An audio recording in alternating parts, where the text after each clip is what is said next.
ഞാനേജി. അസ്സലാമു അലൈക്കും. അപ്പം നമ്മുടെ പുതിയ വീഡിയോയിലേക്ക് എല്ലാവർക്കും സ്വാഗതം. ഇന്ന് നമ്മൾ ചെയ്യുന്നത് നമുക്കൊരു സെയിൽ വീഡിയോ ആണ്. അപ്പം നമ്മൾ യാത്രയൊക്കെ കഴിഞ്ഞ് വന്ന് നമ്മുടെ കൊറിയറിൻ്റെ കുറച്ച് ഡിലേ ഉണ്ടായിരുന്നു.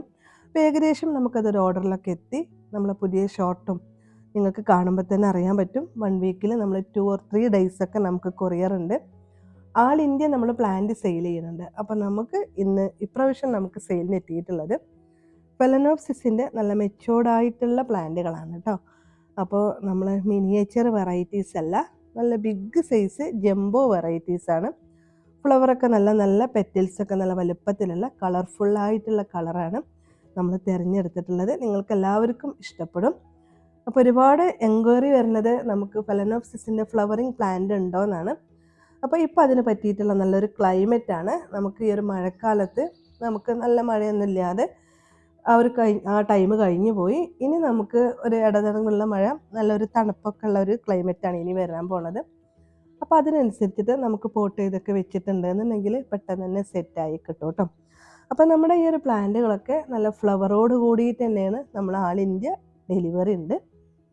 പിന്നെ നമ്മുടെ സബ്സ്ക്രൈബേഴ്സിനോടൊക്കെ പറയാനുള്ളത്, നമ്മുടെ ഈ ഒരു പ്ലാന്റ് രണ്ടാമത് റീപോർട്ട് ചെയ്യേണ്ടെന്ന് പറഞ്ഞത് എന്താണെന്ന് വെച്ചാൽ, നമുക്ക് ഏതൊരു പ്ലാന്റും നമുക്ക് പോട്ട് ചെയ്തെടുക്കുമ്പോഴാണ് ബിഗിനറായിട്ടുള്ള ഒരാളുകൾക്ക് പേടി. അപ്പോൾ അതിൻ്റെ ഒന്നും ആവശ്യമില്ല. നമുക്ക് ഈ ഒരു ഫ്ലവറൊക്കെ കഴിഞ്ഞ് നമുക്ക് സാവധാനം നിങ്ങളുടെ ഏരിയയിലൊക്കെ ഒന്ന് സെറ്റായി നിങ്ങളുടെ ക്ലൈമറ്റേറ്റൊക്കെ ഒന്ന് ചെടി പിടുത്തം കിട്ടിയതിന് ശേഷം മാത്രം മതി. ഒരു 6 മാസം വരെ നമ്മുടെ ഈ ഒരു പോട്ടിൽ ഈ ഒരു പ്ലാന്റ് സേഫായിട്ടിരിക്കും. ജസ്റ്റ് ഹാങ് ചെയ്ത് കൊടുത്താൽ മതി. നമ്മുടെ ഈ ഒരു പ്ലാന്റിൻ്റെ സൈസൊക്കെ അതിൻ്റെ വെറൈറ്റിക്ക് അനുസരിച്ചിട്ട് വ്യത്യാസമുണ്ട്.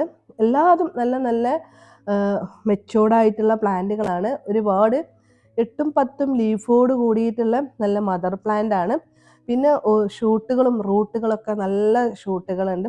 ഒരേ ടൈമിൽ തന്നെ ചില പ്ലാന്റുകളിൽ 2 ഫ്ലവറിൻ്റെ ബഡ് ഉണ്ട് കേട്ടോ. അപ്പോൾ പൂക്കളൊക്കെ നമുക്കിങ്ങനെ മുട്ടുകളൊക്കെ ഇങ്ങനെ വിരിഞ്ഞ് തുടങ്ങിയിട്ടുണ്ട്. പിന്നെ നമ്മുടെ ഒരു മിനിയേച്ചർ വെറൈറ്റി പോലെയല്ലല്ലോ ഇത്.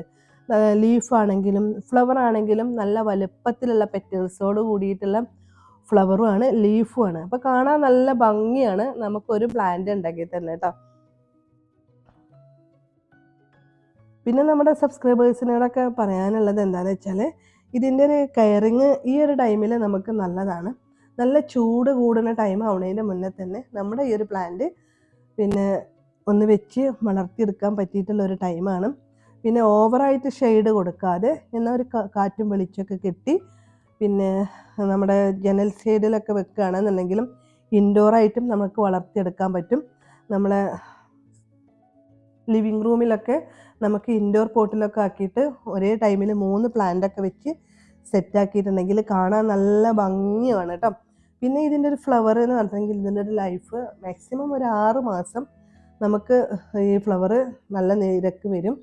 പിന്നെ ഇതിൻ്റെ ലീഫൊക്കെ നമ്മൾ ഇടയ്ക്കിടയ്ക്കൊന്നിങ്ങനെ അതിൻ്റെ പൊടി അങ്ങനെയുള്ള അഴുക്കൊക്കെ ഒന്ന് നമുക്ക് ജസ്റ്റ് ഒന്ന് കയ്യേറ്റ് നമുക്കൊരു ടിഷ്യൂ വെച്ച് ഒന്ന് തുടച്ചു കൊടുക്കുകയാണെന്നെങ്കിൽ നല്ല ഫ്രഷ് ലീഫോട് കൂടിയിട്ടും നമ്മുടെ സിറ്റ് ഔട്ടിലും ലിവിങ് റൂമിലൊക്കെ നല്ല അടിപൊളിയായിട്ട് ഇരിക്കും കേട്ടോ. അപ്പോൾ നമുക്കിത് ഇൻഡോർ പ്ലാന്റ് ആയിട്ടും നമുക്ക് ഈ ഒരു ഫ്ലവറിങ് പ്ലാന്റ് നമുക്ക് സെറ്റ് ചെയ്തെടുക്കാം. പെർ പ്ലാന്റ് ആണെങ്കിൽ ഒരു റേറ്റാണ്. പിന്നെ അതുപോലെ തന്നെ ഒരു 5 പ്ലാന്റിൻ്റെ മുകളിലാണെങ്കിൽ നമ്മളൊരു റേറ്റും വെച്ചിട്ടാണ് കൊടുക്കുന്നത്. ഒരു 10 പ്ലാന്റിൻ്റെ മുകളിലൊക്കെ ആണെങ്കിൽ നമ്മൾ ഫ്രീ ഷിപ്പും കൊടുക്കുന്നുണ്ട് കേട്ടോ. അപ്പോൾ പ്ലാന്റുകളൊക്കെ അത്രയും നല്ല സൈസുള്ള പ്ലാന്റുകളാണ്, നല്ല ജംബോ വെറൈറ്റീസാണ് കേട്ടോ. പിന്നെ നമുക്ക് ഈ കളറൊക്കെ എന്ന് പറഞ്ഞിട്ടുണ്ടെങ്കിൽ ഈ ഒരു വൈറ്റിൽ യെല്ലോ ലിപ്പ്, അതുപോലെ പർപ്പിളിൽ ഒരു ലിപ്പ്, പിന്നെ ബേബി പിങ്ക് ഉണ്ട്. ബേബി പിങ്കൊക്കെ കാണാൻ നല്ല ഭംഗിയുള്ളത് തന്നെയാണ്. നമുക്കൊരു ബൊക്കെ പോലൊക്കെ സെറ്റ് ചെയ്ത് നിർത്തിയിട്ടുണ്ടെങ്കിൽ കാണാൻ അത്രയും ഭംഗിയുള്ള ഫ്ലവറോട് കൂടിയിട്ടുള്ള നമ്മുടെ ഈ ഒരു ഫെലനോപ്സിസ് ഒരു ബിഗിനറായിട്ടുള്ള ആളുകൾക്കും അതിൻ്റെ കെയറിങ്ങും മെയിൻ്റെനൻസ് അറിയില്ല എന്നുണ്ടെങ്കിലും പ്ലാന്റ് വാങ്ങിച്ചിട്ടുണ്ടെങ്കിൽ അതിൻ്റെ ഡീറ്റെയിൽസ് നമ്മളൊരു അപ്ഡേഷൻ പോലെ തന്നെ നിങ്ങൾക്ക് പറഞ്ഞു തരാം. ഇതിൻ്റെ കെയറിങ്ങും മെയിൻ്റെനൻസും പോട്ടിങ്ങും. പിന്നെ നിങ്ങളുടെ ചെടിയിൽ നിങ്ങൾക്ക് എന്തെങ്കിലും ഡൗട്ട്സ് ഉണ്ടെങ്കിൽ സ്ക്രീനിൽ കാണുന്ന നമ്പറിൽ നമ്മളെ കോൺടാക്ട് ചെയ്താൽ മതി. ബിസി അല്ല എന്നുണ്ടെങ്കിൽ നിങ്ങളുടെ ഓർക്കിഡ് ചെടികൾക്ക് വേണ്ടിയിട്ടുള്ള എന്തിനും നമ്മൾ റിപ്ലൈ കൊടുക്കുന്നതാണ്. ഒരുപാട് ആളുകൾ നമ്മളെ വിളിക്കുമ്പോൾ പറയും നമ്മുടെ ചെടി ചീത്തയായി, ഇനി എന്താ ഇതിനെ കെയർ ചെയ്തെടുക്കാൻ എന്താ വഴി എന്നൊക്കെ ചോദിച്ച് ഒത്തിരി ഫോൺ കോളുകൾ നമുക്ക് വരുന്നുണ്ട്. അപ്പം അതുകൊണ്ട് തന്നെ ഞാൻ നമ്മളെ കൊണ്ട് മാക്സിമം അവർക്ക് പറഞ്ഞു കൊടുക്കാൻ രീതിക്ക് നമ്മൾ പറഞ്ഞു കൊടുക്കാറുണ്ട് കേട്ടോ.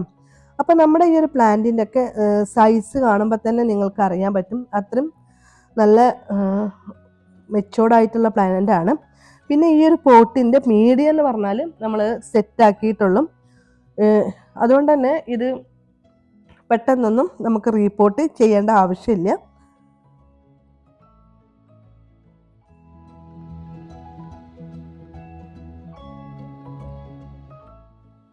നമ്മുടെ ഈ ഒരു ഫെലനോപ്സിസ് പ്ലാന്റ് ജംബോ വെറൈറ്റി ആയതുകൊണ്ട് തന്നെ ഇതിൻ്റെ ഫ്ലവറിങ് പെറ്റൽസ് നല്ല വലുപ്പത്തിലുള്ളതായിരിക്കും കേട്ടോ. അപ്പം നമ്മുടെ ഒരു പൂക്കുലയിൽ തന്നെ ഒരു 10-12 ഫ്ലവറോട് കൂടിയിട്ട് നിൽക്കുമ്പോൾ ഒരു കാണാൻ നല്ല ഭംഗിയുള്ള ഒരു പൂക്കുല നമുക്ക് ഇങ്ങനെ കാണാൻ നല്ല ഭംഗി കേട്ടോ. പിന്നെ നമ്മുടെ ഈ ഒരു പ്ലാന്റിൽ പുതുതായിട്ട് ഫ്ലവറും എൻ്റെ ബഡും ഉണ്ട്. പുതിയ പുതിയ ബഡ്സ് സ്റ്റാർട്ട് ചെയ്ത് തുടങ്ങിയിട്ടുള്ള നല്ല മെച്ചോർഡായിട്ടുള്ള മദർ പ്ലാന്റുകളാണ്. അപ്പം നമുക്കത് വളർത്താനും ഈസിയാണ്. റീപോർട്ട് ചെയ്യുമ്പോൾ തന്നെ നമ്മൾ റീപോർട്ട് ചെയ്യേണ്ട കുറച്ച് കാര്യങ്ങളൊന്ന് ശ്രദ്ധിച്ചു കൊടുത്താൽ മതി.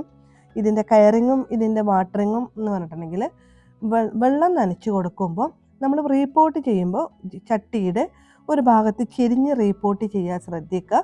എന്നിട്ട് മുകളിൽ വെച്ചിട്ട് തന്നെ റീപോർട്ട് ചെയ്തെടുക്കുക. ഒരു പരന്ന പാത്രത്തിൽ നമ്മൾ റീപോർട്ട് ചെയ്യാൻ ഹോളുള്ള പോട്ടിൽ റീപോർട്ട് ചെയ്യാൻ ശ്രദ്ധിക്കുക കേട്ടോ. എന്നിട്ട് നമ്മൾ ഹോസൊക്കെ വെച്ച് നനക്കുമ്പോൾ ഈ പോട്ടിങ് മീഡിയത്തിൽ മാത്രം നമ്മൾ വെള്ളം നനച്ചെടുക്കാം. ഫ്ലവറിൻ്റെ ലീഫിലോ അതേപോലെ തന്നെ നമ്മുടെ ഫ്ലവറിൻ്റെ പൂങ്കുലയിലോ വെള്ളം തട്ടാതെ നിർത്തുകയാണെങ്കിൽ മാക്സിമം നമുക്കൊരു 6 മന്ത് വരെ ഈ ഒരു ഫ്ലവർ ഇതുപോലെ നമുക്ക് ഫ്രഷായിട്ട് തന്നെ നിർത്താൻ പറ്റും. ലീഫ് നമ്മൾ ഇടയ്ക്കിടയ്ക്കൊന്ന് എന്തെങ്കിലും വൈപ്സ് വെച്ചിട്ട് ഒന്ന് തുടച്ച് കൊടുക്കുകയാണെങ്കിൽ ലീവ്സും നല്ല ഫ്രഷിൽ നിൽക്കും കേട്ടോ. പിന്നെ ഇതിൻ്റെ ഒരു വാട്ടറിങ് എന്ന് പറഞ്ഞിട്ടുണ്ടെങ്കിൽ നമ്മൾ പോട്ട് ചെയ്ത് വെച്ച് ചെടിയാണെങ്കിൽ ഇപ്പോൾ ഈ ഒരു മഴക്കാലമൊക്കെ ഈർപ്പം കിട്ടുന്ന കാലമാണെങ്കിൽ 2-3 ദിവസത്തിൽ ഒരു വട്ടം നമ്മൾ വെള്ളം നനച്ചു കൊടുത്താൽ മതി. എപ്പോഴും നമ്മൾ രാവിലെ വെള്ളം നനച്ചു കൊടുക്കാൻ നോക്കാം. രാവിലെ നനച്ചു കൊടുത്തിട്ടുണ്ടെന്നുണ്ടെങ്കിൽ വൈകിട്ടാകുമ്പോൾ തന്നെ വെള്ളം ഒബ്സർവായി ചെടിയൊക്കെ ഒന്ന് റീഫ്രഷായി കിട്ടും കേട്ടോ. വൈകിട്ട് ഫെലനോപ്സിസിൻ്റെ പ്ലാന്റ് വെള്ളം നനച്ചു കൊടുക്കാതിരിക്കുക. പിന്നെ ഇതിൻ്റെ നമുക്ക് ഫെർട്ടിലൈസർ ആണെങ്കിലും നമ്മൾ വീക്കിൽ എന്തെങ്കിലും ഫെർട്ടിലൈസർ കൊടുക്കുക. ഗ്രോത്തിനുള്ള ഫെർട്ടിലൈസറും ഫ്ലവറിങ്ങിനുള്ള ഫെർട്ടിലൈസറും മാറി മാറി കൊടുക്കാം.